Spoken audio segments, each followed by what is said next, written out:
Okay, we've planned our garden, we've talked about soil health, raised beds, no dig, regular gardening. Now it's time to talk about how to actually prepare your garden for planting. So there are tons of ways to prepare your garden for your seedlings, but my favorite way is to remove all the weeds, fertilize your soil with a good hefty dose of compost or manure, it doesn't matter what. You don't want to start your garden off competing with weeds. So the most important part of starting a garden is to prepare your soil for planting.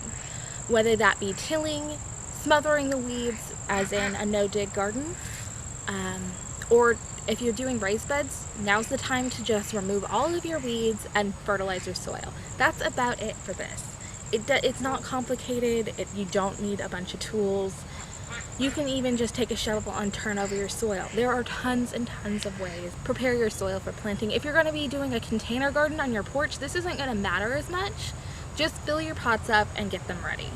For our raised beds, we simply remove any weeds that might be there that have overwintered in our garden. Usually we clean out our gardens before our first freeze, but some years we don't get to it. Some years more weeds come up while we're kind of in our dormant season and not out here every single day. So we just add about 2 inches of compost over our soil that's already been in our raised bed and smooth it out and just leave it like that. That is all the preparations we tend to do for our raised beds. And our raised beds we grow a ton of food in, but this actually has worked really well for us. It's not complicated. We use compost from our animals.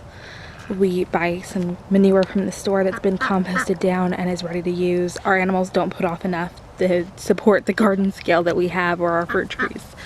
So we buy some extra and have it brought in. You can buy it in bags at your local garden center, or you can, go big scale and get like a dump truck full dumped on your property and then move it where you need it. Either will work.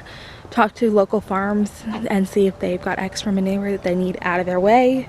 That is a great way to source manure. Some of it you may have to compost down. We like to prepare our beds about 6 to 8 weeks before we are actually planting in them.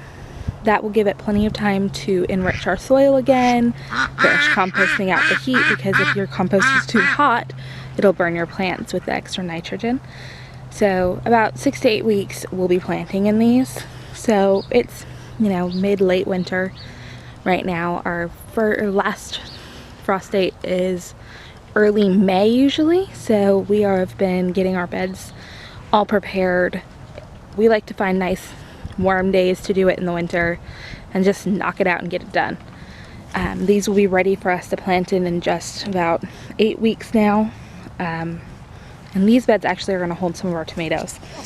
But that is it for our raised beds.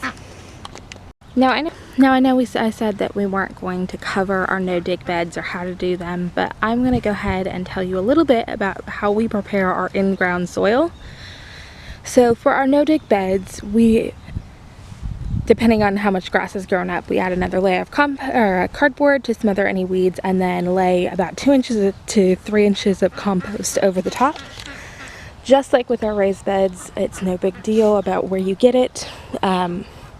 We like to try to find as natural or organic options as possible, but whatever the local garden center or whatever the farms around us have available is what we're going to be using.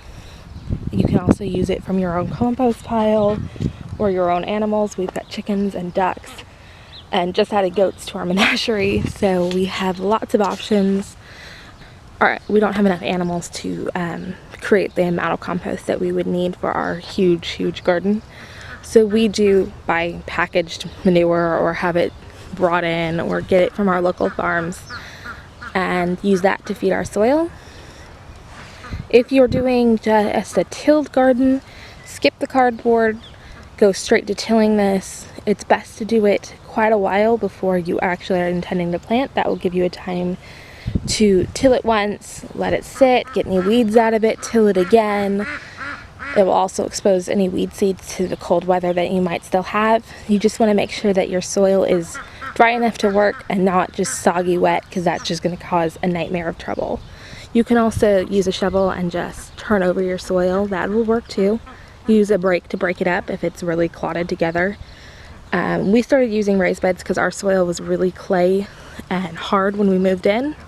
Now over the years we have amended our soil, so it's much better than when we moved in. But if you have an issue with your soil, you can try this method, or you can go straight to the raised beds, because that is going to give you the ability to amend your soil much easier on a much smaller scale. So just depending on how much food you're wanting to grow, you can decide on which option is best for you, or use both. We do. We have a myriad of raised beds, no dig beds. We've tried tilling.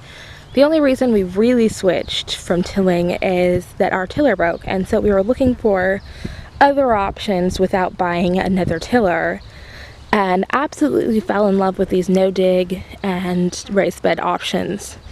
Now they're not for everyone, but there's nothing wrong with that. Find something that will work for you and your garden. That's the beauty of gardening. It's tailored to your unique situation.